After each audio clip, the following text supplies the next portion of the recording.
You're listening to Economics Detective Radio.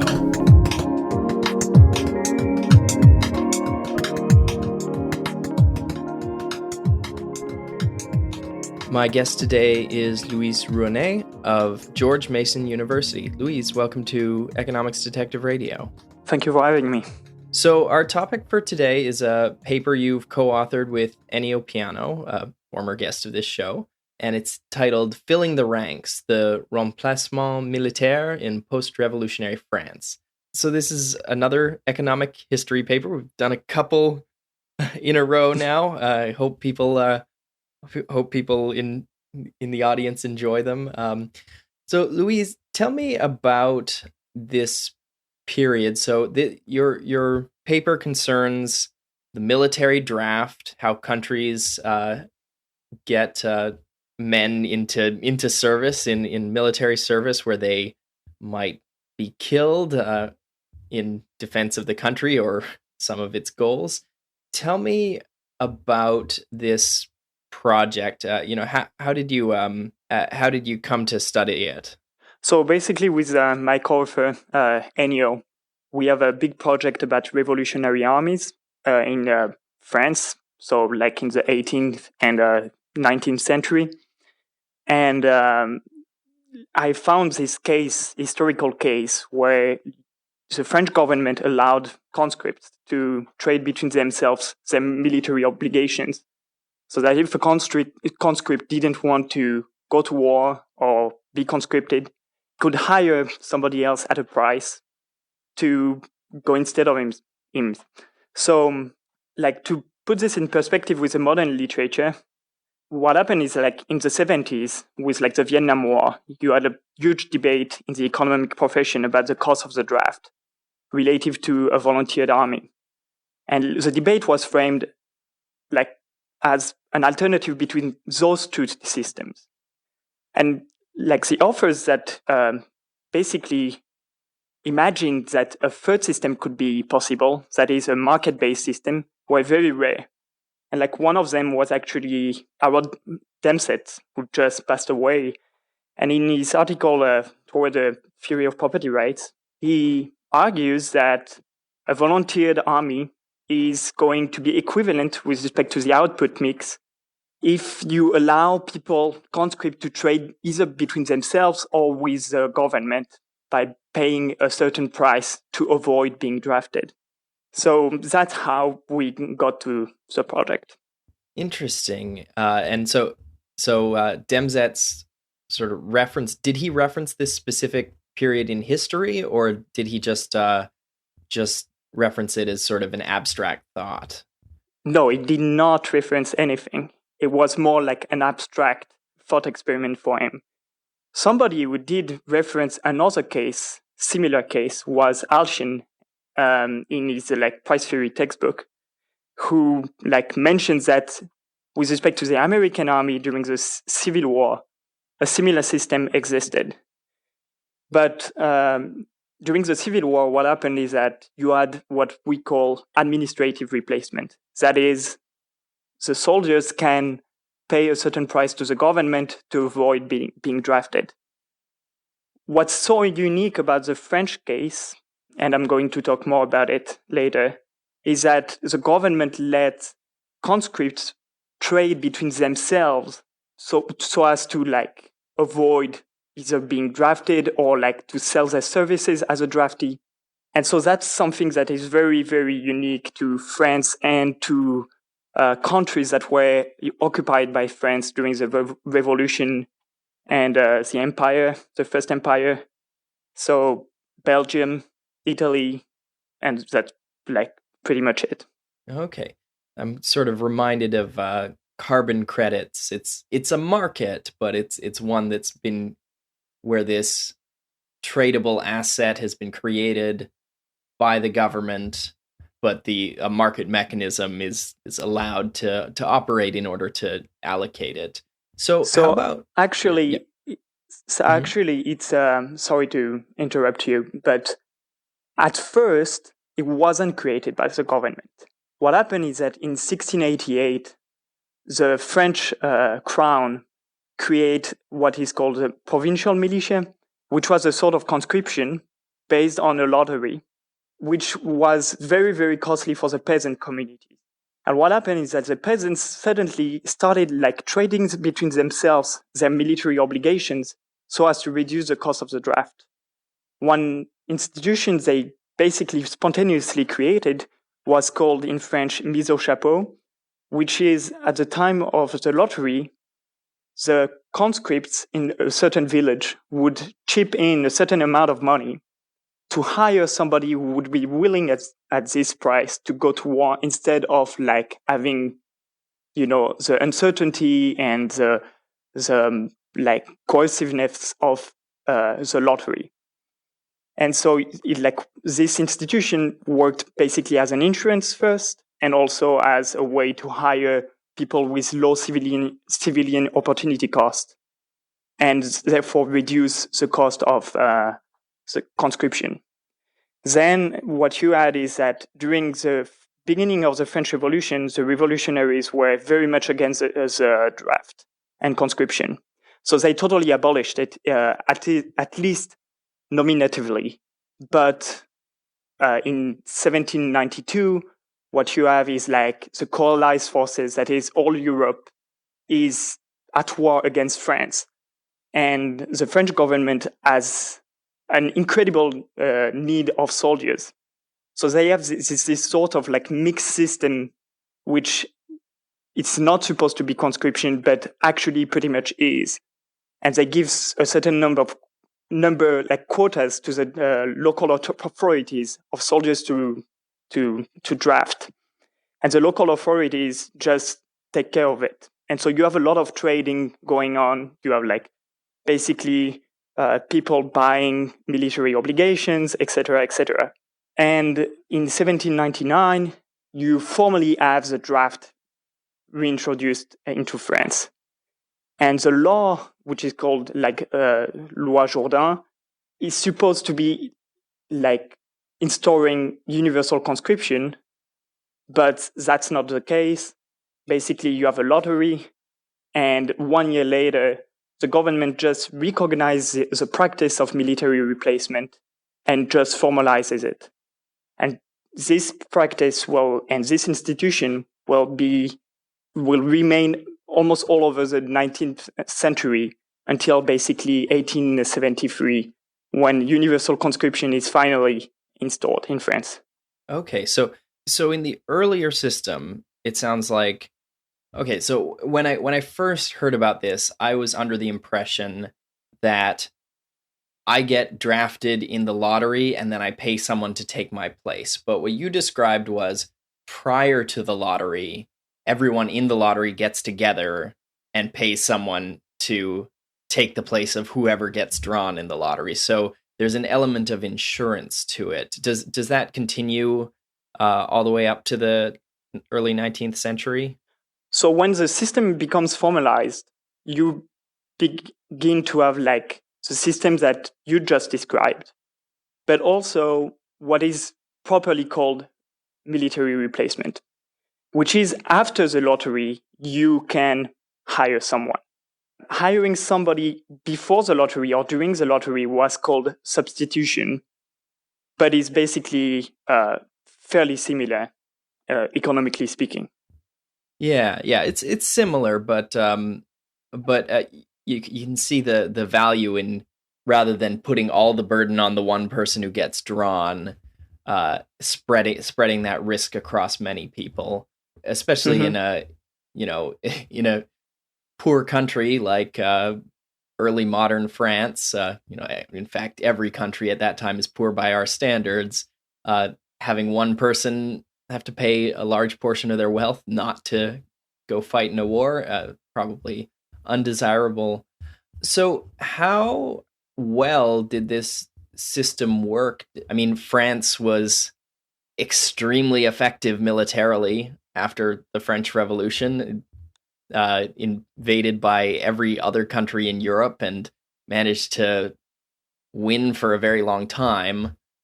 So, I mean, that's presumptive evidence that this system worked fairly well. So that's right. Actually, So what happened is that during the First Empire, so like early 19th century under Napoleon the First, the number of people who were getting replaced was fairly small. The reason being that the number of conscripts was just gigantic. One year, I think it's in 1813, it reached 400,000 men. So those numbers were unprecedented and would remain unprecedented until World War One. And because of this, because of a large proportion of young men were drafted, it was very, very, very difficult to get a replacement. And it was also very expensive. The prices could reach 13,000 francs, which would be the price of a small house. But after the fall of Napoleon, the draft is once again abolished, but only for 4 years. And after you have a law in 1818 that reestablished the military institutions and like established a military institution for the entire 19th century almost, or at least until the fall of the Second Empire in 1870. And during this long period, about 25 to 20% of draftees were replaced. So it was a widespread institution, and a lot of market-based institutions also developed, such as, for instance, insurances. You would have draftees putting a certain amount of money into a fund that would be divided between those who were actually chosen by the lottery. And that was a way for them to buy a replacement more easily. You also had intermediaries making the matching between supply and demand. You could import replacement from other regions. So sometimes they were coming from very, very far. For instance, in my region, south of France, a lot of replacements were from Corsica. And you had regions with less military able men, some regions with more military able men. And so therefore you had like movements and import-exports of replacement services. Okay, so yeah, that I mean, it's all consistent with, you know, the market reallocating from the high cost providers of military services to the low cost providers of military services. The people who had the highest opportunity cost would then pay the people who had lower opportunity cost. Which that's right. Yeah, and actually, in the paper we have data about human capital. We use like literacy rates, regional literacy rates, and there is a like neat positive correlation between the proportion of draftees that are replaced and human capital. That is, the more literacy you have in a region, the more likely draftees are to get replaced.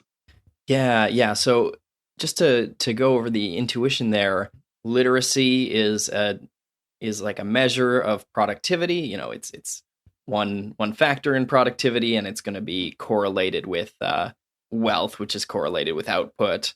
That's right. And so what this positive correlation is telling us is that people from the lower literacy places, which you know, I mean, this is based on location, so we don't necessarily know that these were illiterate people replacing literate people, but you know, the average would seem to support that. People who are from these low literacy, therefore low productivity places, are replacing people from these high literacy, high productivity places in the military. And we would expect that to happen because the cost of of someone in a high productivity place of having to do military service is higher than someone in a low productivity place. And we see this in the modern era. A lot of people who join the military are from, you know, lower wealth areas, lower sort of class. It's seen as more of an opportunity for people of lesser means, and it was true 200 years ago as well. Yes, And this did not exist simply in France. It did exist, I believe, even during the Revolutionary War in America. So it's not a unique historical instance of such system. It existed in the Ottoman Empire, in Italy, in many German states. And what happened in the 19th century is that you basically had three systems in Europe. You had the British system, which was based on a volunteer force. You had the Prussian system, which was based on universal conscription, where you had no possibility of replacement. And you had the French system, which was basically a conscription by means of lottery, and where you allowed people to buy their way out of the draft. Yeah, and the Prussian system. So of these three systems, the one that we still use today is the British system, volunteer-based military, at least in most wealthy countries. However, in countries that like Israel and South Korea, you have something more like the Prussian system. Everyone has to do some military service and very few exemptions. Mm-hmm. But you see a lot more of this volunteer military system emerging into the modern era, especially during times of relative peace. Times when there aren't huge demands for manpower to fight a large war like the World Wars. Do you have a theory of why that's why did some of these systems outlast others? So in the paper I present to you right now, this is not our concern to basically explain why some of those the Prussian system prevailed overall in Europe at the end of the 19th century, but more to explain why the French system was developed in the first place and why did it decline. And our theory is basically that as the military needs of the state increases, the probability of you being drafted by means of lottery is higher, and the transaction cost associated with the institution of military replacement becomes prohibitive. And basically, we have three channels that we identify, which is first, there is a cost for the state to enforce the military replacement contracts. So, and this cost increases with social distance. So when the probability of being drafted increases, what happens is that the state is going to impose wealth maximizing constraints upon the trading of military obligations. For instance, during the First Empire, what happened is that it was not allowed to hire a replacement from another department, that is, another region than your own. What you could not also hire somebody that was smaller than you. You could not hire somebody that had bad morality, etc., etc. The second channel that we identify is basically that there are certain features of draftees that are valued more by the state than by the member of the civilian population. So, for instance, physical strength, good morality, etc., etc. But as the probability of being drafted increases, so does the price of replacements, and so does fraud. So basically, you have a lot of rent seeking to either sell your services as a replacement, because it was sometimes very profitable, or to basically get replaced. And one of the merits of the system that was advanced at the beginning is that basically you substitute corruption of health officers and the army by basically an institution where you can buy your way out of the draft. So one of the members of parliament in 1799 says, we are going to substitute corruption by the system of military replacement, where the gold is not going to go in the coffers of the health officers, but is going to go to the poorest in society that are going to sell their services. So that's the second channel by which, if you have an increase in the proportion of draftees, you are more likely to get drafted, much harder to find a replacement. It's also more expensive, and the incentive to commit fraud is much higher. And finally, there is a third channel that we identify, which is that you have a double measurement issue.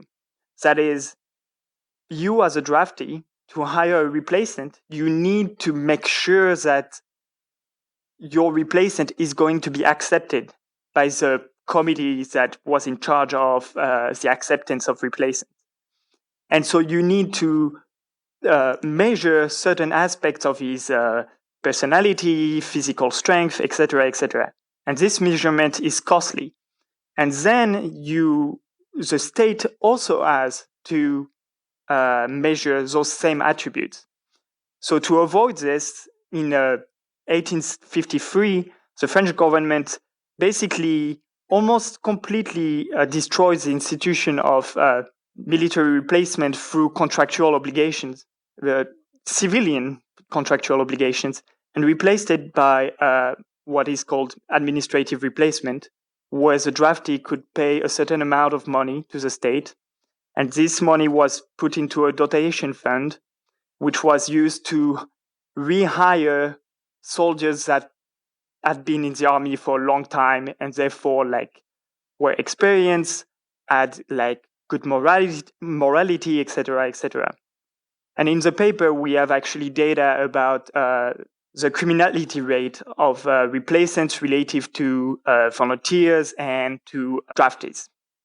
And replacements are actually more likely to commit desertion and other crimes. So there was a benefit of military replacement, which is economic. Basically, you make sure that only low opportunity cost people are going to the army. But there was also a cost for the army, and the army was often very opposed to the institution of military replacement because certain features of replacements were not acceptable to them. Yeah, that makes a lot of sense. So the people who would hire themselves out as replacements were not necessarily the best soldiers. Those they were not. Mm-hmm. And so France moves to this system of you get drafted, but then you can pay money to be undrafted, essentially, buy yourself out of military service, which to the state, yeah, and you pay directly to the state, and that's that does the same thing of having the people with the highest opportunity cost manage to get out of service, which of course is also a feature of the British volunteer military system, right? It's just that the initial assignment of property rights is separate. In the British system, mm-hmm. the state taxes everyone, and this goes back to a previous episode I did with Mark Koyama, your colleague at George Mason, where we discussed the state capacity of Britain and France in this period. Britain had more state capacity at this point, so more ability to tax. So they tax everyone and then pay people to be in the military, and they're offering a certain wage, and the people whose opportunity cost is higher than that wage obviously would not sign up for military service. This system of being able to buy yourself out of the military is in effect the same, except that rather than, you having a property right to your labor and then selling it to the government has a property right to your labor and you buy it back from them. That's this French system. If you accept the cause theorem, with zero transaction cost, the two systems would be equivalent, that is, a volunteered system or a military replacement system. But in the real world, you do not have zero transaction cost, and therefore we can analyze why one system prevailed over another. Now, I just want to say a word about the cost of a volunteered army, because often the cost of a draftee army is emphasized by the fact that with a random lot, you draft high civilian opportunity cost people and low civilian opportunity cost people, and therefore you have some deadweight cost due to this randomness of the draft. But you also have a deadweight cost associated with a volunteer army, which is you need to pay you need to pay soldiers the reservation price of the marginal soldier, which makes it very expensive, and you need to raise a lot of taxes to be able to finance a large army. And so you have a deadweight cost associated with taxation too. And so as the size of the army increases, the deadweight cost associated with a volunteer army, it becomes much larger because you have, again, much more taxes to raise. What's peculiar about the French systems is that you avoid the deadweight costs from taxation because you have a random lot, but you also avoid partly the deadweight costs associated with the randomness of the draft because you let people contract between themselves. Yeah. So there are definitely costs to every system, and so it's understandable that that they would both coexist, at least for the period that they did. Mm-hmm. So tell me about the data for this project. You know, a lot of what we've talked about, you've mentioned data a couple times, but a lot of what we've talked about is sort of, you know, the rules around you know, what people are and aren't allowed to do in different periods. But you also have, you know, this is the 19th century and it's military, and so there were fairly good records of you know, who was in the military and you know, details about them. So you are able to observe who's a replacement and you know, who deserted the military. You know, where is this data coming from, and what can and can't you observe in the process of researching this? So with respect to France, we have extremely detailed data because the French government kept very, very detailed records about military operations and military recruitments. So I went to France for Christmas, and I went to the departmental archives in my region. And so basically you have massive books with the names of every single people on the list for the lottery, and also details about who was chosen during the lottery and whether or not they were replaced and what was their profession and what was their size, their height, what were their physical abilities, if they were exempt, etc., etc. Now, this information is hard to collect and to get a more comprehensive picture, but we have reports to the government about conscription where they give us a number of replacements. They give us what the percentage of people on the list of conscription were, how many of them were drafted. We have detailed data about the literacy rates of those on those lists, etc., etc.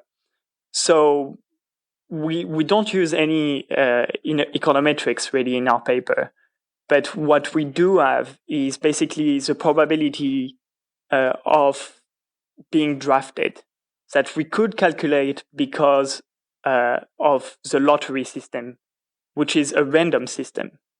And therefore, since we have data about how many people were on the list and how many people were chosen to be conscripted, we can calculate such probabilities. And we can see that it really follows the prediction of our theory, which is that when the probability of being drafted decreases, the government liberalizes the market for military obligations. And as the probability of being drafted increases, the government restricts the capacity to trade on this market. So, for instance, during the First Empire, as I mentioned, the trade of military obligations were very restricted. But like during the rest of the early 19th century, they were completely free, and they were under the regime of the civil code. So basically, they were considered as being any other contracts, like it was equivalent to any other trades, which is fascinating because France is always considered as this very anti-market society, but it was a society with one of the most impressive institutions with respect to like market-based military conscription, like recruitment. So after what happened is that during the Second Empire, so now we are in the 1850s, the Napoleon the third, goes to war in Crimea, and the contingent of people that are to be drafted increases by almost twofold. And therefore, the probability of being drafted like raises to more than 50%. And that's when the government replaces the old system of military replacement, where you could trade privately with somebody else, by the system of administrative replacement, where you could pay the state directly. And after you have a short period in like between 1868 to 1870, which is like the date of like the Franco-Prussian War, where you had the reinstauration of the old system where you could personally trade with other people. And there, for this very short period, we have like extremely good data, because not only we have those like big books with all of the informations about the conscripts, but they are all online. Yeah. So towards the end of the 19th century, okay, I want to know that I'm reading the figure 3 in your paper correctly. So it's a graph of the probability of being drafted for a military able man. And am I seeing this right, that it jumps up to 100% in the 1870s? That's right. Yeah, so that's the Franco-Prussian War. And so they just draft everyone. So basically, France loses the Franco-Prussian War, and it's a very traumatic experience for the French elite. And people in the military become totally obsessed with the Prussian system. If they beat us, they must have had a better system than us. And so basically, France moves toward like universal military conscription and the Prussian system.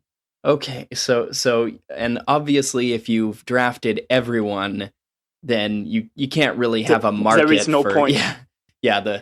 That's right. Trading the right to be one of the non-drafted people versus one of the drafted people. You can't trade that if everyone's drafted. Drafted everyone means that everyone in a year court is drafted. Not that everyone is drafted, but that at basically when you turn 20, you are drafted no matter what. Right. So in principle, you could maybe pay an older person to take your place, but at that point there's so many people drafted that to the extent, if there was going to be a market for paying others, it would be so flooded with buyers that it would be very difficult for someone to make that kind of deal. Mm-hmm. Yeah, and also they actually did not want you to like buy older people into like the army, because again, the features that the military cares about with respect to its soldiers is not necessarily the same as the features that those drafted care about. And so they may simply send to the army people that are militarily unfit. Mm-hmm. Okay. So are there any sort of general lessons that one might take from this? Is there a general or a takeaway that one might get from this conversation? Well, I think, first of all, this system was particularly interesting to me because, again, many people see France as this very anti-capitalist or very anti-market country. But what many people do not realize is that France was an extremely market-oriented society until the First World War. And not only did they completely succeed in maintaining the system for basically 100 years, but they also developed all sorts of ways to improve it, not through a government action, but through private dealings between individuals. Again, insurances, intermediaries, etc., etc. The second, I think, lesson is basically that the debate with respect to military conscription that has occurred in the economic profession in the 70s mostly has been too narrow and has considered only two potential systems. Whereas there is many examples of a third system, which is this French system. So I think that's the two main lessons. And after, I think that's the two main lessons, yes. Yeah.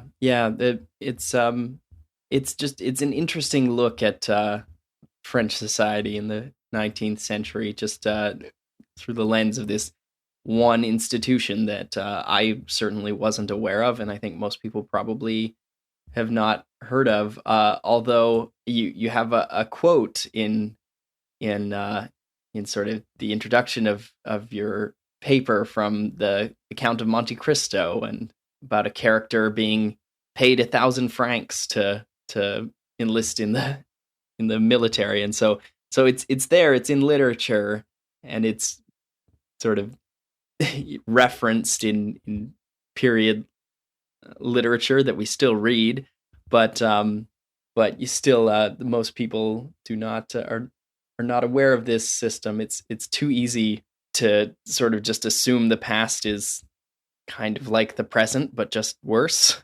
But sometimes there are some interesting things there. Yes, it was a huge, it was a very, very important institution in the French society. As you said, I mentioned the Count of Monte Cristo, where Mercedes' son has to sell himself to somebody, basically, to get some money so that his mother can survive.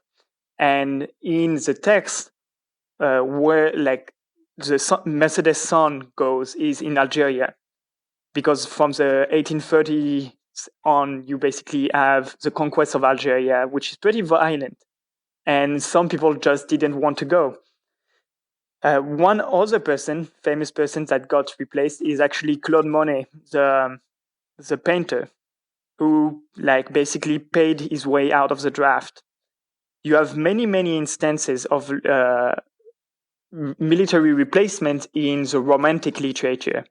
Actually, when I talk about this system, seldom people know about it. But my grandparents, all know about it. I talked about it at Christmas with my grandmother, and she was, "Oh yeah, I know this system. I have seen it referenced in the literature all the time." And so did my grandfather.